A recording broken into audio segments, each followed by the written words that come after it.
Et si les regrets discrets d'une femme pouvaient vous épargner des années de souffrance? Cette vidéo partage les 5 erreurs les plus coûteuses commises par une veuve de 91 ans. Des erreurs qui ont transformé sa vieillesse en années de difficultés inutiles. Que vous soyez veuve, mariée ou vivant seule, ce qu'elle a appris à ses dépens peut vous aider à éviter un chagrin similaire. Elle n'était ni imprudente ni négligente, elle n'a simplement pas vu les choses venir. Ce n'étaient pas des décisions dramatiques dignes des journaux. C'étaient des faux pas discrets qui se sont produits lentement au fil du temps. Mais une fois accumulées, elles ont construit une vie qui, comme elle l'a admis plus tard, a été bien plus solitaire, difficile et déroutante qu'elle n'aurait dû l'être. Ce n'est pas une vidéo d'avertissement pour vous effrayer. C'est un miroir bienveillant pour ceux d'entre nous qui souhaitent vieillir avec sagesse et dignité. Son histoire n'est pas partagée pour juger, mais pour éclairer ce qui est souvent laissé sous silence dans les conversations sur le vieillissement. À la fin de cette vidéo, vous ne reconnaîtrez pas seulement ce qu'il faut éviter, mais aussi comment construire un avenir qui semble plus soutenu, stable et paisible. Et si vous avez déjà commis une ou deux de ces erreurs, ne vous inquiétez pas. Il n'est jamais trop tard pour changer de cap. Restez avec moi et je vous guiderai à travers chacune d'elles, avec ses propres mots et les miens. Commençons. Erreur 1. Faire entièrement confiance à ses enfants. Elle a supposé que, parce qu'ils étaient sa famille, ses enfants auraient toujours ses meilleurs intérêts de sa cœur. Cela semble réconfortant, n'est-ce pas? Et souvent, c'est vrai. Mais pour Martha, c'est devenu la première erreur discrète qui a lentement érodé son indépendance. Après le décès de son mari, elle a transféré l'acte de propriété de sa maison au nom de son fils aîné pour simplifier les choses. Elle a ajouté un autre enfant sur son compte bancaire pour que quelqu'un puisse aider à payer les factures. Et avec le temps, elle a cessé de vérifier les choses elle-même. Ce qui a commencé comme une commodité s'est transformé en silence. Les factures étaient payées, oui, mais les choix concernant sa maison, son emploi du temps, même ses soins de santé, ont commencé à se faire sans son avis. Elle n'a jamais vu de signaux d'alarme. Ses enfants n'étaient pas cruels. Ils étaient juste occupés, distraits et parfois désinvoltes. Elle entendait « On s'en est déjà occupé, maman », au lieu de « Qu'est-ce que tu veux faire ?» Et parce qu'elle leur faisait aveuglément confiance, elle ne posait pas assez de questions. Le jour où elle a réalisé qu'elle ne pouvait pas prendre de décision financière sans la signature de quelqu'un d'autre a été le jour où elle a pleuré seule dans la cuisine. Il ne s'agissait pas d'argent, il s'agissait de dignité. Les seniors qui cèdent le contrôle trop tôt le font souvent par amour. Mais l'amour ne signifie pas renoncer à son autonomie. Quand Martha a finalement demandé que tout lui soit retourné en son nom, ses enfants étaient confus.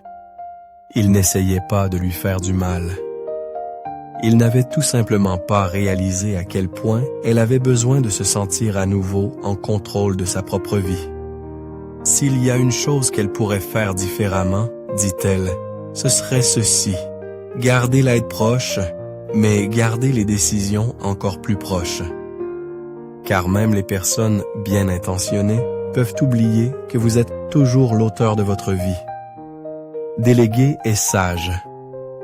Se rendre sans limite ne l'est pas. Et pour Martha, le coût de cette première erreur a été l'érosion lente de sa voix, jusqu'à ce qu'il faille un réel effort pour la retrouver. Erreur 2, accepter la solitude. Après le décès de son mari, Martha a été entourée de personnes bienveillantes, de cartes, de plats préparés et d'appels. Mais au fur et à mesure que les semaines se transformaient en mois, le silence s'est installé et est resté. Au début, cela ne la dérangeait pas. Elle aimait le calme, l'espace pour se souvenir, pour respirer. Mais elle n'a pas remarqué comment le silence a commencé à la façonner.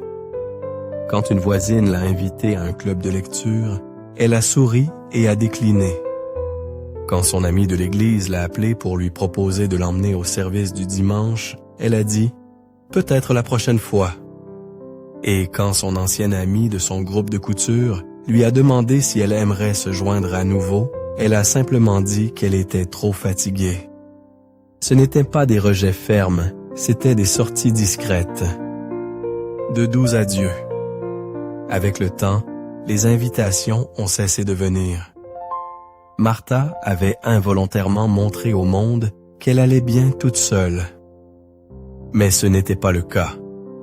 Le silence qu'elle avait autrefois accueilli est devenu un écho auquel elle ne pouvait échapper. La solitude s'est infiltrée discrètement, non pas comme de la tristesse, mais comme une lente perte de couleur dans ses journées. Les repas étaient pris sans conversation. Les décisions étaient prises sans discussion. Le rire était quelque chose dont elle se souvenait plus qu'elle ne le vivait. Ce n'était pas que personne ne se souciait d'elle. C'est qu'elle avait rendu difficile pour quiconque de l'atteindre. Elle pensait être polie, ne pas être un fardeau, être forte. Mais dire non à la connexion, même gentiment, c'est toujours dire non.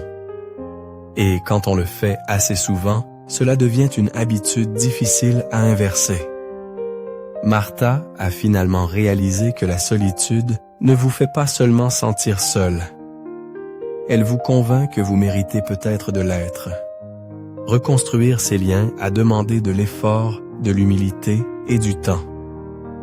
Elle a dû commencer petit, saluer les voisins, répondre au téléphone, assister à un service religieux.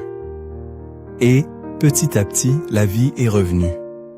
Si vous regardez toujours cette vidéo et trouvez ces idées précieuses, veuillez commenter numéro 2 ci-dessous pour me faire savoir que vous êtes là.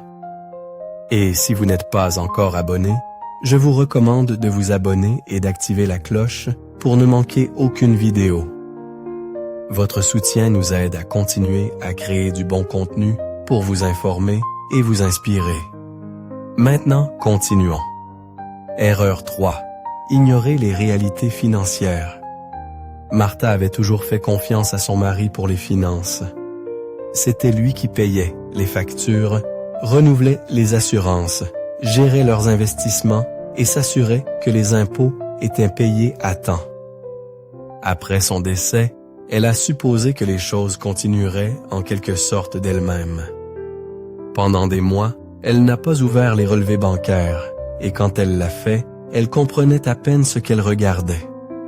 Les factures étaient payées en retard, de petites pénalités ont commencé à s'accumuler et elle a négligé le fait qu'une de leurs polices d'assurance avait discrètement expiré. Quand un voisin bienveillant lui a demandé si elle avait besoin d'aide pour quoi que ce soit, elle a dit non. Elle se sentait gênée. Elle avait 41 ans et avait vécu une vie bien remplie. Comment pouvait-elle admettre qu'elle ne comprenait pas ses propres finances? Alors elle est restée silencieuse, laissant l'orgueil se déguiser en dignité. Mais la vérité était que l'évitement n'a fait qu'empirer les choses. Un jour, elle a découvert qu'un petit héritage que son mari lui avait laissé se trouvait sur un compte qui, depuis, était débité de frais de maintenance, le grignotant mois après mois. Une autre fois, elle est tombée dans une arnaque téléphonique. Juste un appel, juste une erreur, mais cela lui a coûté plus cher qu'elle ne pouvait se le permettre. Elle n'en a pas parlé à ses enfants. Elle ne voulait pas paraître désemparée. Mais ce silence lui a coûté sa tranquillité d'esprit. Finalement, Martha a trouvé le courage de demander à sa fille de l'aider à examiner ses finances. Ce n'était pas facile. Demander de l'aide ne l'est jamais quand on a passé sa vie à être celle sur qui les autres comptaient. Mais ce moment de vulnérabilité l'a sauvée.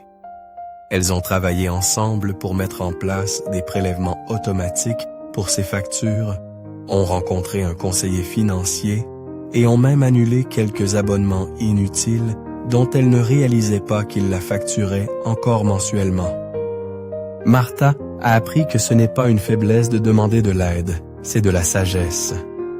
L'argent ne se gère pas tout seul, et avec l'âge, la clarté devient encore plus essentielle. Attendre trop longtemps pour affronter les vérités financières peut entraîner un stress évitable, des économies perdues et des nuits blanches. Et ce sont des fardeaux qu'aucune veuve ne devrait porter seule. Erreur 4. Laisser l'amertume grandir au lieu de guérir. Martha ne se considérait pas comme en colère. Mais avec le temps, de petites choses ont commencé à peser sur son moral. Le voisin qui a cessé de prendre des nouvelles. L'ami qui n'a pas assisté aux funérailles. Le membre de la famille éloigné qui n'a jamais appelé. Elle se disait qu'elle était juste déçue, mais en vérité, elle était blessée.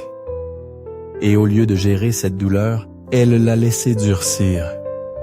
Elle rejouait des conversations d'il y a des années, s'accrochait aux rancœurs comme à de vieux souvenirs et parfois s'emportait contre les gens sans le vouloir. Un après-midi, son petit-fils est venu lui rendre visite avec une histoire de l'école, excité de la partager.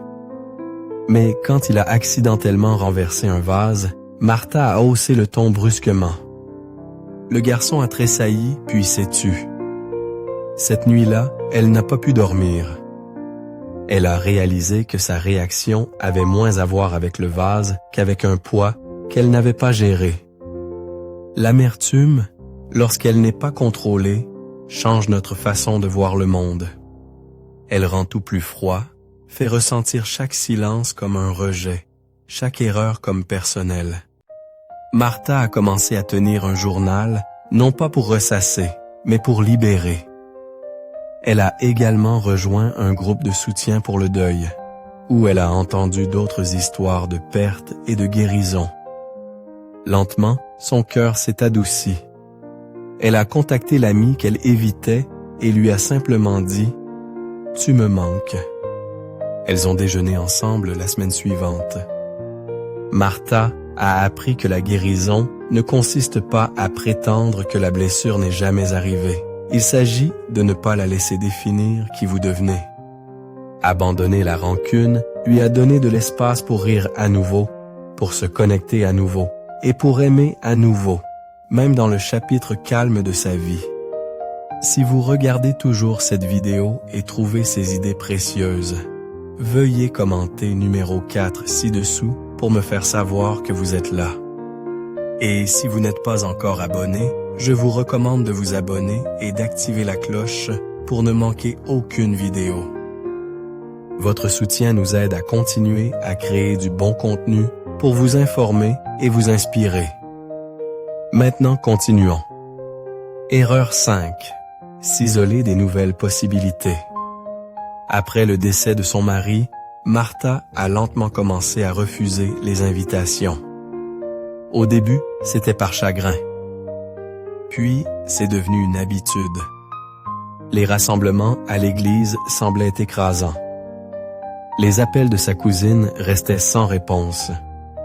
Quand la bibliothèque locale a proposé un cours d'écriture de mémoire, elle a jeté un coup d'œil au dépliant et l'a jeté. « Je suis trop vieille pour commencer quelque chose de nouveau », se disait-elle. Mais chaque fois qu'elle choisissait le confort plutôt que la curiosité, son monde devenait un peu plus petit. Elle restait plus longtemps en robe de chambre. Les repas devenaient plus simples et moins fréquents. Les jours se confondaient. Ce qu'elle ne réalisait pas, c'est que l'isolement ne consistait pas seulement à être seule, il s'agissait de perdre la conviction que la nouvelle joie était possible. Un jour, en rangeant les affaires de son mari, elle a trouvé une carte postale d'il y a des années. C'était d'un voyage qu'il n'avait jamais fait. Au dos, il avait écrit « Encore temps à explorer, n'arrêtons jamais ». Quelque chose dans ces mots l'a touchée. Elle s'est inscrite au prochain événement communautaire, une démonstration culinaire au centre pour seniors. Nerveusement, elle y est allée. Là, elle a rencontré une femme nommée June, récemment veuves elles aussi. Elles ont tissé des liens autour de leur perte commune et ont échangé des recettes. Ce petit pas a rappelé à Martha que la vie après une perte ne signifie pas se replier sur soi. Elle peut signifier grandir dans de nouvelles directions. En choisissant de s'impliquer, même quand c'était difficile, elle s'est donné la permission de découvrir un bonheur inattendu.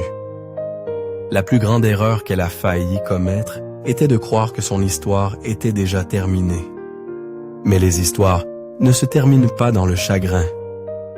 Elles changent, elles évoluent et avec courage, elles s'ouvrent à quelque chose de plus. Réflexion finale. Nous pensons souvent que la sagesse ne vient que de ce que nous avons bien fait. Mais en vérité, la forme la plus profonde vient de la reconnaissance de nos erreurs et du choix d'en tirer des leçons. L'histoire de Martha n'est pas rare. De nombreux seniors, en particulier ceux qui affrontent la vie seule après des décennies de partenariat, suivent un chemin pavé de silence, de peur et de regret. Mais ce n'est pas parce que quelque chose commence dans la tristesse que cela doit y rester. Chaque erreur que Martha a commise est née de la douleur, mais chacune était aussi une invitation. Une invitation à renouer, à se reconnecter et à retrouver un sentiment de valeur personnelle. Vous vous reconnaissez peut-être en elle, ou chez quelqu'un que vous aimez. Si c'est le cas, prenez cela comme une douce incitation. Il n'est pas trop tard. Pas pour organiser vos finances. Pas pour prendre soin de votre santé. Pas pour créer une routine joyeuse. Pas pour parler avec intention. Et certainement pas pour ouvrir votre cœur à de nouvelles amitiés et de nouveaux départs. Le chemin à venir peut sembler incertain, mais c'est toujours à vous de le parcourir, pas à pas, avec une force tranquille. Merci de nous avoir rejoints aujourd'hui. Nous aimerions avoir de vos nouvelles. Laissez un commentaire ci-dessous et partagez une chose que vous avez apprise aujourd'hui et comment vous prévoyez de l'utiliser dans votre vie. Vos pensées sont importantes pour nous, alors n'hésitez pas à les partager. Lire vos commentaires nous motive et nous encourage grandement. Si vous avez apprécié cette vidéo et l'avez trouvée utile, veuillez aimer, vous abonner et partager. Votre soutien nous aide à continuer à créer du bon contenu pour vous informer et vous inspirer. Merci de regarder et nous avons hâte de vous retrouver dans la prochaine vidéo.